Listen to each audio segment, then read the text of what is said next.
اسلام سے پہلے امت محمدیہ سے پہلے جتنے بھی امتیں گزری ہیں ان تمام امتوں کے لیے یہ ضروری تھا کہ اگر اللہ تعالیٰ کو راضی کرنا ہے نا، اگر اللہ تعالیٰ کی خوشنودی حاصل کرنی ہے تو تمہیں عبادت کرنی پڑے گی، عبادت خانے میں جانا پڑے گا، اللہ کو راضی کرنا پڑے گا، نماز پڑھو یا وقت کے نبی کی جو کتاب اتری ہے اس کی تلاوت کرو یا جو عبادت ہے وہ کرو۔ لیکن دین کس کو کہتے ہیں؟ دین کہتے ہیں دین زندگی کے ہر شعبے کو، عبادات کو اور زندگی کے ہر شعبے کو جب ہم امام الانبیاء سید کونین صلی اللہ علیہ وآلہ وسلم کی اتباع کے اندر ان کی سنت کے مطابق جب ہم عمل کریں گے تو ہمارے دنیا والے تمام معاملات وہ سارے کے سارے دین بن جائیں گے۔ ہمیں اللہ کو راضی کرنے کے لیے، اللہ کے نبی کو راضی کرنے کے لیے صرف اور صرف مسجد میں آنا ضروری نہیں ہے۔ تم اگر کاروبار کر رہے ہو، بازار میں ہو، دفتر میں ہو، مزدوری کر رہے ہو، ماں باپ کی خدمت کر رہے ہو، ہسپتال میں ہو، گویا کہ زندگی جس شعبے کے ساتھ بھی تمہارا تعلق ہے، حتیٰ کہ اگر تم اسکول کی تعلیم بھی حاصل کر رہے ہو، ریاضی پڑھ رہے ہو، سائنس پڑھ رہے ہو، انگلش پڑھ رہے ہو، یا ڈاکٹری کورس کر رہے ہو، یا تجارت کر رہے ہو، اگر وہ تمام چیزیں امام الانبیاء سید کونین صلی اللہ علیہ وسلم کی سنت کے مطابق ہوں گی تو کیا خیال ہے وہ دین نہیں بنے گا بھائی؟ اس لیے آپ یہ نہ سمجھا کریں کہ یار دیندار صرف مولوی ہیں، یہ مولویوں کا کام ہے۔ جس مسلمان نے کلمہ پڑھ لیا ہے وہ ہر وقت آن ڈیوٹی ہے، ہر وقت اس کو اپنے آپ کو یہ ذہن نشین رکھنا چاہیے کہ میں اللہ تعالیٰ کے سامنے ہوں، ہر عمل کا مجھے جواب دینا ہے۔ مفتی شفیع صاحب رحمۃ اللہ علیہ، مفتی اعظم پاکستان سے مفتی تقی عثمانی صاحب کے والد صاحب، ان کا ایک واقعہ لکھا ہے کہ ایک دفعہ وہ جہاد میں جا رہے تھے تو جہاد میں جاتے جاتے ایک ہوسٹس آئی، انہوں نے کہا کہ حضرت شراب پی لیں۔ حضرت فرمایا کہ بیٹا میں شراب نہیں پیتا۔ پھر تھوڑی دیر بعد دوبارہ سفر لمبا تھا، دوبارہ آئے کہ سر یہ جیسے خدمت کرتے ہیں نا، پھل فروٹ تھوڑی چیزیں بسکٹ چائے وغیرہ یہ وہ ان کے ساتھ غیر ملکی ایئر لائن بھی وہ شراب پی دیتے تھے۔ پھر آئی سر یہ شراب پی لیں، ہم نے فرمایا کہ بیٹا میں شراب نہیں پیتا۔ پھر تیسری دفعہ جب آئی نا تو حضرت نے فرمایا کہ بیٹا تم ایسے کرو کہ میرے حصے کی شراب لے کے نا جو پائلٹ ہے نا جو جہاز چلا رہا ہے اس کو جا کے دے دو۔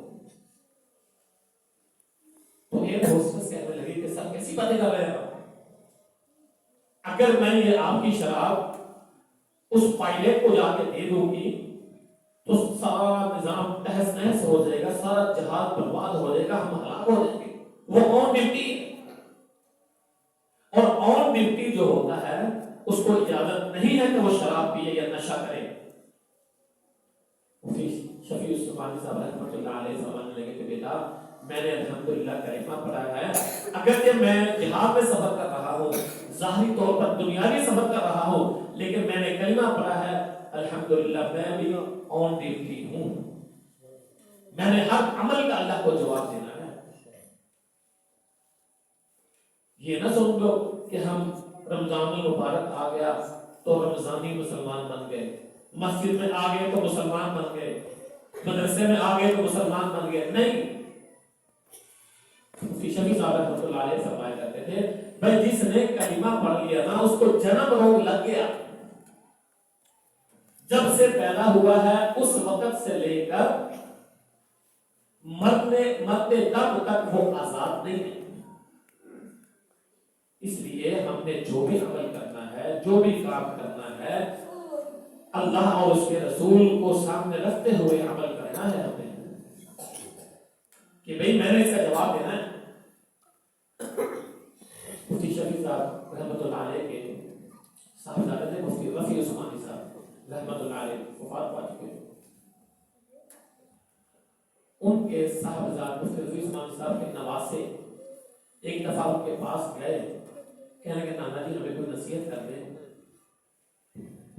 وہ طالب علم تھے, دارالعلوم کراچی میں پڑھتے تھے. نانا جی ہمیں کوئی نصیحت کر دیں. وہ فرمانے لگے کہ بیٹا نصیحت کیا کرنی ہے, بس ایک بات پلے باندھ لو کہ تم طالب علم ہو, اور طالب علم جو ہوتے ہیں نا ان کے ساتھ دوسرے طلباء بھی رہتے ہیں مدرسے کے اندر, کلاس کے اندر, ہاسٹل کے اندر. ان کا واسطہ دوسرے طالب علموں کے ساتھ پڑتا رہتا ہے. تو بیٹا یہ کوشش کرنا کہ تمہاری طرف سے کسی مسلمان کو, کسی طالب علم کو کسی قسم کی کوئی تکلیف نہ پہنچے. بظاہر یہ چھوٹا سا عمل ہے, لیکن فرمانے لگے کہ بھائی جب آدمی منزل تک پہنچتا ہے, چھت تک جاتا ہے نا, تو وہ سیڑھیاں سٹیپ بائی سٹیپ, قدم بقدم رکھ کے ایک ایک دو دو چار چار قدم رکھ کے پھر اوپر جاتا ہے. ڈائریکٹ چھلانگ لگا کے اوپر نہیں جاتا. فرمانے لگے بظاہر تم یہ سمجھ رہے ہو نا کہ یہ چھوٹی سی نیکی ہے. یہ چھوٹی سی نیکی ہی تمہیں آہستہ آہستہ آہستہ آہستہ جب تم احتیاط کرو گے, مسلمانوں کا خیال رکھو گے, اس کو تنگ نہیں کرو گے, ان کی چیزوں کو بغیر پوچھے استعمال نہیں کرو گے, اساتذہ کا ادب احترام کرو گے, والدین کی خدمت کرو گے, تو یہ چھوٹی چھوٹی نیکیاں ہی تمہیں اللہ کا ولی بنا دیں گی. یہ چھوٹی نیکی نہیں ہے. اور بعض دفعہ آپ نے سنا ہوگا احادیث کے اندر بھی کہ چھوٹی سی نیکی کی وجہ سے اللہ تعالیٰ بخشش فرما دیتے ہیں. اس لیے فرمانے لگے کہ بیٹا کسی بھی چھوٹی نیکی کو چھوٹا سمجھ کے چھوڑنا نہیں ہے. یہ طلباء میں یہ بات ہے کہ آپ عمل کرو کہ نہیں کرو. کوشش کریں کہ میری وجہ سے کسی مسلمان کو کوئی تکلیف نہ ہو. ہاتھ سے, زبان سے, پاؤں سے, عمل سے, قول سے, کسی بھی کام سے کوئی مسلمان تنگ نہ ہو. آخر میں ایک حدیث نبی کریم صلی اللہ علیہ وسلم کی ذہن پہ آ گئی. رمضان المبارک کا مہینہ آ رہا ہے. آپ صلی اللہ علیہ وسلم 2 مہینے پہلے ہی جب شعبان کا چاند نظر آتا تھا نا, رجب کا, تو اس وقت دعا مانگنا شروع فرما دیتے, اللہم بارک لنا فی رجب وبلغنا رمضان فی رجب و شعبان وبلغنا رمضان. یا اللہ ہماری زندگیوں کے اندر برکتیں عطا فرمانا کہ ہم رمضان کا مہینہ پالیں اور تیری رحمتوں کو سمیٹ لیں, اپنے گناہوں کی معافی کر مانگ کر آپ کو راضی کرنے والے بن جائیں. آپ صلی اللہ علیہ وسلم کو اللہ تعالیٰ نے جو معجزات عطا فرمائے نا, ان معجزات میں سے بہت سارے معجزات تھے. ایک معجزہ ان میں سے یہ بھی تھا کہ آپ صلی اللہ علیہ وسلم کو جو الفاظ عطا کیے گئے, گفتگو عطا کی گئی, ان کے الفاظ تھوڑے ہوتے تھے لیکن ان کے معانی اور مطلب بہت زیادہ ہوتے تھے. یہ بھی ایک معجزہ ہے. حضرت ابو ایوب انصاری رضی اللہ تعالیٰ عنہ آپ صلی اللہ علیہ وسلم کی خدمت میں بیٹھے ہوئے تھے. فرمانے لگے کہ ایک صحابی ہے, کہنے لگے یا رسول اللہ عیذنی واعوذ, یا رسول اللہ مجھے کچھ نصیحت فرما دیجیے لیکن نصیحت مختصر ہو. آپ صلی اللہ علیہ وسلم کو اللہ تعالیٰ نے ملکہ عطا فرمایا تھا. آپ صلی اللہ علیہ وسلم 3 باتیں فرمائیں, 3 نصیحتیں آپ صلی اللہ علیہ وسلم فرمائیں. ان 3 نصیحتوں کے اوپر جو بندہ عمل کرے گا اس کے اعمال بھی درست, اس کے اقوال بھی درست اور اس کے اخلاق بھی درست. اور یہ تینوں چیزیں جب انسان کے اندر ہوں گی تو میرے بھائی پھر وہ پکا ٹکا مومن اور مسلمان بن جاتا ہے. آپ صلی اللہ علیہ وسلم نے ارشاد فرمایا, پہلی نصیحت یہ ہے کہ بھائی اذا قمت فی صلاتک فصلی صلاۃ مودع, کہ بھائی جب بھی تم نماز پڑھو نا، نماز پڑھنے کا موقع ملے تو اس وقت تم نے اس نماز کو یہ سمجھنا ہے کہ یہ ہماری آخری نماز ہے، الوداعی نماز ہے۔ اور جب آخری نماز ہوگی تو کیا خیال ہے اس بندے کا دھیان ادھر ادھر جائے گا، اس کی توجہ ادھر ادھر جائے گی، اس کا دل کرے گا کہ میں نماز پڑھ رہا ہوں لیکن ادھر ادھر دیکھوں میں۔ اور علماء نے اس حدیث کی تشریح کے اندر لکھا ہے کہ جب انسان یہ اپنی عبادت جو تمام عبادات کا ایک سردار عبادت ہے، اگر اس کو درست کر لے گا تو انشاءاللہ العزیز پھر اس کی تمام عبادات کے اندر یہ کیفیت شامل ہو جائے گی۔ کیوں؟ پھر وہ صدقہ کرے گا، زکوٰۃ کرے گا، عمرہ کرے گا، حج کرے گا، ماما خدمت کرے گا، تعلیم قرآن مجید کرے گا، درود پاک پڑھے گا، تسبیحات کرے گا، رمضان کے روزے رکھے گا، تراویح پڑھے گا، قرآن مجید سنے گا، قرآن مجید سنائے گا، جو بھی عمل کرے گا تو وہ اس کے اندر یہ سوچے گا کہ یار میں نے یہ میری آخری عبادت ہے۔ ایک صحابی آئے کہ یا رسول اللہ صلی اللہ علیہ وسلم مجھے کوئی نصیحت کرے لیکن مختصر ہو۔ آپ نے فرمایا کہ اخلص دینک، اپنے دین کے معاملات کے اندر اخلاص پیدا کر لو۔ اخلاص، اخلاص کیا ہے کہ یا اللہ میں یہ جو عمل کر رہا ہوں نا یہ صرف میں آپ کو راضی کرنے کے لیے کر رہا ہوں۔ اس کا فائدہ کیا ہوگا؟ آپ صلی اللہ علیہ وسلم نے ارشاد فرمایا کہ یکفیک قلیل من العمل، کہ پھر اللہ تعالیٰ تمہیں تھوڑے عمل کا ہی بہت زیادہ بدلہ عطا فرما دیں گے۔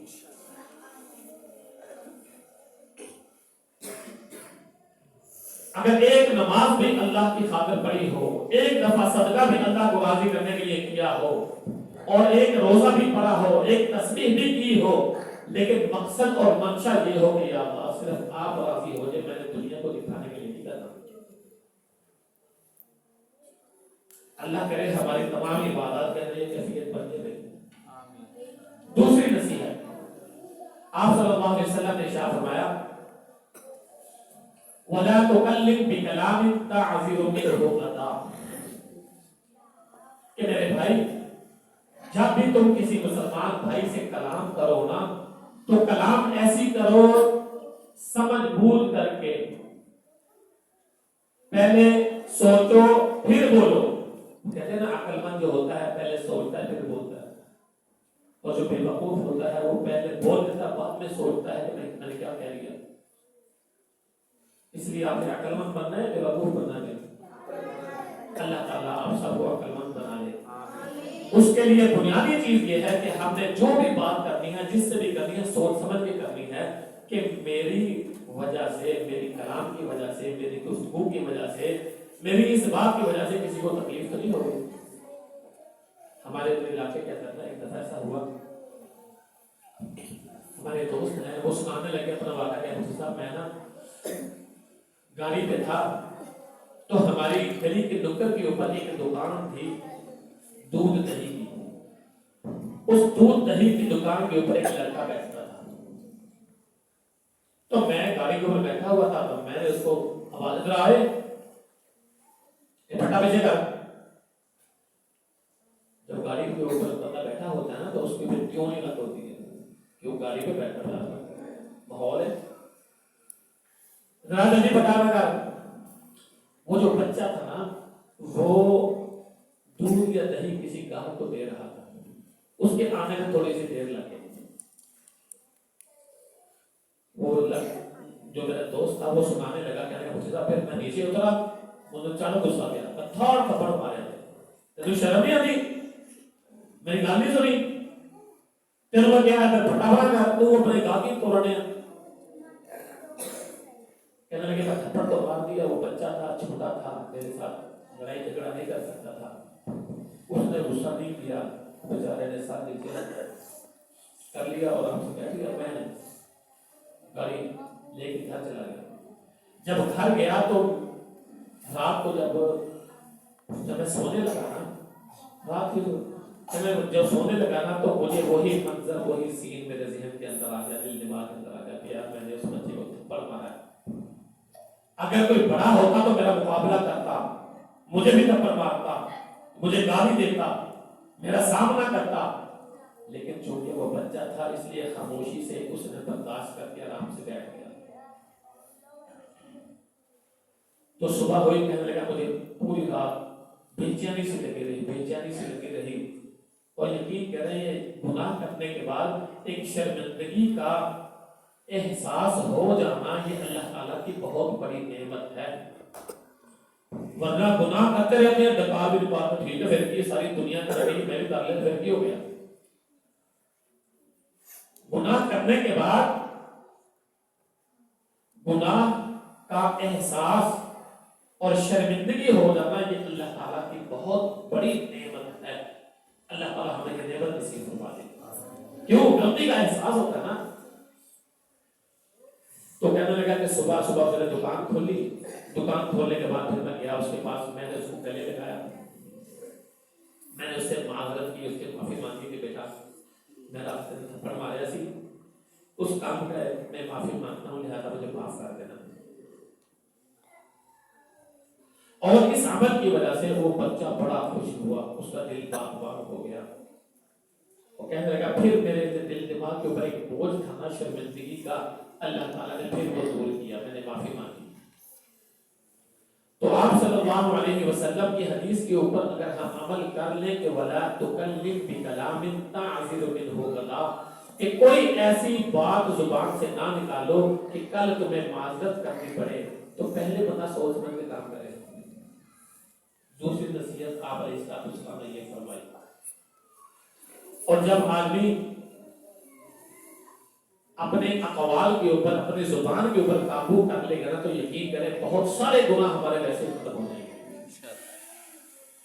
دو نصیحتیں، ایک اعمال کے اعتبار سے کہ جو بھی عمل کرو، صدقہ، خیرات، عمرہ، حج، نماز، تسبیحات، درود پاک، جو بھی عمل کرو وہ یہ سمجھ کے کرو کہ یہ میرا آخری عمل ہے۔ اور دوسری بات آپ علیہ السلام نے وہ نصیحت فرمائی کہ جو بھی بات کہو ایسی بات کہو کہ تمہیں کل کو کسی سے معذرت نہ کرنی پڑے، معافی نہ مانگنی پڑے، شرمندگی نہ ہو۔ تیسری بات آپ صلی اللہ علیہ وسلم نے ارشاد فرمایا کہ وَأَجْمِعِ الْقِيَاسَ مِمَّا فِي أَيْدِي النَّاسِ، اور کما قال علیہ السلام کہ لوگوں کو اللہ تعالیٰ نے جو کچھ مال دیا ہے، جو نعمتیں دی ہیں، ان کو دیکھ کر تمہارے دل کے اندر یہ لالچ نہ آئے کہ آتے کبھی دیے، اس کی گاڑی دے، اس کا کاروبار دے، اس کی جوانی دے، اس کی طاقت دے، اس کے باڈی گارڈ دے، اس کی ٹیشن دے، اور اس کا عہدہ دیکھو۔ کہتے نہیں، اللہ جل شانہ بہتر سمجھتے ہیں ہمارے بندے کے لیے کہ جس کو جو دینا ہے اللہ جل شانہ نے وہ تقسیم فرما دیا ہے۔ ہو سکتا ہے اللہ تعالیٰ کسی غریب کو دولت دے دے اور وہ کل کو ظالم بن کے بیٹھ جائے، کسی کے اوپر ظلم کرتا رہے۔ یہ دنیا میں زندگی تو ختم ہونے والی ہے، اس لیے اللہ تعالیٰ کی تقسیم کے اوپر راضی رہو۔ اللہ تعالیٰ نے جو تمہیں عطا فرما دیا ہے اس کے اوپر راضی رہو، دوسروں کی نعمتوں کو دیکھ کر اپنے دل کے اندر لالچ نہ لے کے آؤ۔ تو کیا خیال ہے اگر ہم یہ تین نصیحتوں کے اوپر عمل کر لیں تو کیا ہماری زندگی نہ بن جائے؟ آگے رمضان المبارک کا مہینہ آ رہا ہے، اللہ تبارک و تعالیٰ تمام مسلمانوں کو رمضان المبارک کے رحمتوں کو سمیٹنے کی توفیق نصیب فرمائے۔ پھر میں خلاصہ بیان کرتا ہوں تین نصیحتیں جو آپ صلی اللہ علیہ وسلم نے ارشاد فرمائی اپنے صحابی کو۔ صحابی کی وساطت سے اللہ تعالیٰ نے قیامت تک کے آنے والے تمام مسلمانوں کو وہ نصیحتیں عطا فرمائی۔ وہ کون کون نصیحتیں بھائی؟ ایک تو یہ کہ جو عمل بھی کرو، نیک عمل کرو، اس کو یہ سمجھو کہ یہ میرا آخری عمل ہے، میں نے یہ اللہ کو راضی کرنے کے لیے کرنا ہے، کسی کو دکھانے کے لیے نہیں کرنا۔ نماز ہے، روزہ ہے، حج ہے، زکات ہے، عمرہ ہے، تلاوت قرآن ہے، مدرسے کی خدمت ہے، مسجد کی خدمت ہے، ماں باپ کو دبانا ہے، کوئی بھی نیک عمل ہے، وہ کرتے وقت یہ سوچو کہ میں نے اللہ کو راضی کرنے کے لیے کرنا ہے اور یہ میرا آخری عمل ہے۔ پہلی نصیحت۔ اور دوسری نصیحت آپ صلی اللہ علیہ وسلم نے یہ فرمائی کہ بھئی زبان سے جو بھی بات کہنی ہے وہ بات کہنے سے پہلے تھوڑا سا سوچ لو کہ کہیں ایسا تو نہیں کہ میری بات کی وجہ سے کسی مسلمان کو میں پریشان تو نہیں کر رہا، کسی کو تنگ تو نہیں کر رہا، کسی کا حق تو نہیں دبا رہا کہ کل کو مجھے معذرت کرنی پڑے، اس لیے کرنے سے پہلے ہی سوچ لو۔ دو نصیحتیں۔ اور تیسری نصیحت آپ صلی اللہ علیہ وسلم نے ارشاد فرمائی کہ اللہ تعالیٰ نے جو تمہیں عطا فرمایا ہے نا اس کے اوپر ہی راضی رہو۔ لوگوں کے پاس جو نعمتیں ہیں ان کو دیکھ کر للچاؤ نہ، دل کے اندر لالچ نہ پیدا کرو، امیدیں نہ پیدا کرو، کیونکہ اللہ تعالیٰ بہتر سمجھتے ہیں کہ میں نے فلاں بندے کو کیا دینا کیا نہیں دینا۔ یہ جب تینوں چیزیں ہم اپنے زندگی کے اندر اپنا لیں گے نا تو انشاءاللہ العزیز آگے رمضان المبارک بھی ہمارا درست گزرے گا، اور اس کے بعد ہماری زندگی کی کایا پلٹنے کے لیے بھی بہترین حدیث ہے۔ آخر کے اندر میں تمام طلباء کو بھی مبارکباد پیش کرتا ہوں اور ان کے والدین کو بھی مبارکباد پیش کرتا ہوں، اور سب سے بڑھ کر یہ کہ اساتذہ اکرام جنہوں نے یہ چمن، جنہوں نے یہ پھل پھول لگائے ہیں، یہ پودے لگائے ہیں، یہ جنگل کے اندر ایک منگل بنا دیا ہے، یقین کریں قدر کریں خدا کی قسم ان چیزوں کی۔ ایک تبلیغ والے ساتھی تھے، وہ کہنے لگے ہم مظفر گڑھ والے علاقے میں گئے تو وہاں پہ جب ہم مسجد کے لیے نماز کا وقت ہوا نا، وہاں بھی اذان بھی ہوئی، مسجد ہے ہاں جی ہے فلاں جگہ پر، کہنے لگے ہم نے تھوڑی صفائی کی، صفائی کرنے کے بعد اذان دی تو لوگ بڑے حیران پریشان، ادھر نماز کا وقت ہو گیا بھائی نماز پڑھنی، تو گاؤں والے بڑے حیران ہوئے بھائی تم نماز نہیں پڑھتے، مولوی کوئی نہیں ادھر؟ کہتے نہیں جی ہمارے پاس ایک پیر صاحب آتے ہیں سال کے بعد، اور وہ پیر صاحب کہتے ہیں کہ تمہارے روزے، تمہاری نمازیں، تمہارے حج، تمہارے روزے، سب کچھ تمہارے تمام نیک اعمال کا ذمہ دار میں ہوں، لہذا تم ایسا کرو ایک بکری منہ دے دے، کہنے کا اللہ نے افراد تو ایک ماجد دے دے، تو ایک کٹا دے دے۔ وہ اب پیر صاحب سارے لوگوں کے گھروں سے جانور اکٹھے کر کے لے جاتے ہیں اور پورا سال پھر ہماری عبادات سے چھٹی۔ ہمارے ایک دوست ہیں تنویر صاحب، سرگودی ہیں لیکن امریکہ میں رہتے ہیں، وہ کہنے لگے حسنہ میں 2 گھنٹے کی ڈرائیو کرنے کے بعد پھر جمعہ کی نماز پڑھنے کے لیے جاتا ہوں، میں 2 گھنٹے کی ڈرائیو کرنے کے بعد۔ یہ واقعات سنانے کا مقصد پتہ کیا میرے بھائی، یہ ان مساجد کی، مدارس کی اور علماء کرام کی قدر بٹھانا مقصد ہے کہ شکر کریں اللہ تبارک و تعالیٰ کا، ورنہ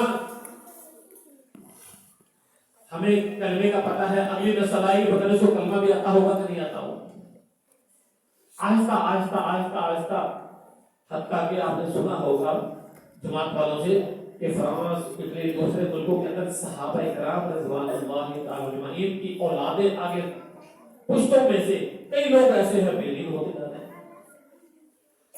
اس لیے اللہ تعالیٰ کا شکر ادا کریں کہ اللہ تعالیٰ نے ہمیں ایسا ماحول دیا، ایسے اساتذہ دیے، یہ مساجد دی ہے، مدرسہ دیا ہے، ان کی قدر کیا کریں۔ اللہ تعالیٰ ہم سب کو ان کی قدر کرنے